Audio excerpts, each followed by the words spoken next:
बता ई जे तू करत तारे खुलियाम के जीव के ई तू अपन माई बहिन के साथ करेला कि न? कहना क्या चाह रहे हैं भैया आप? तुम जैसे मादर चौदह गण लेला से पैदा भइली गणदेश प्रेमी आज एकरा के हम पूरा से रेलब भाई लोग वीडियो में पूरा बनल रही। तो चलिए स्टार्ट करत तानी।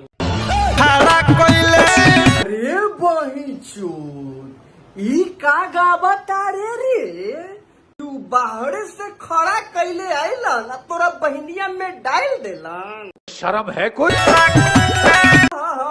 साला भूखायल सांड चढ़ जो साले।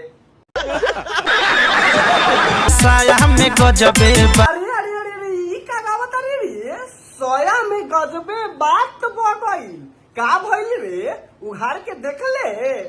ये बड़ी अच्छी बात कही। ढोढ़ी में रात भोसड़ी वाला के कहे के मतलब बा कि सैया आयले जीभियाबे त ढोढ़ी में रात हो गई। बात सही है। एकर बहिन के एकर जीजा गैले जीभियाबे त केला लेके भूम में डाल दई। चुसले ना ओ ठक्को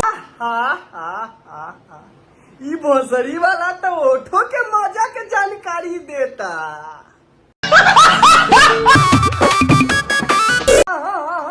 साला चाट जो न हो जो ना तो साला खा जो न हो जो ना तो घूस जो। मुझे भी चाहिए।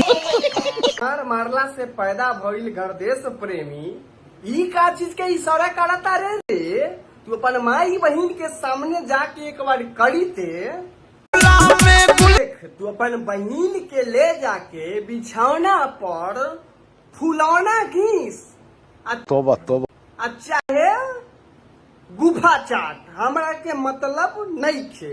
लेकिन तू जो यह सलील गाना गावा तारे एकरा के बंद कर न तो रेलाई तोरा ऊपर जारी रहे।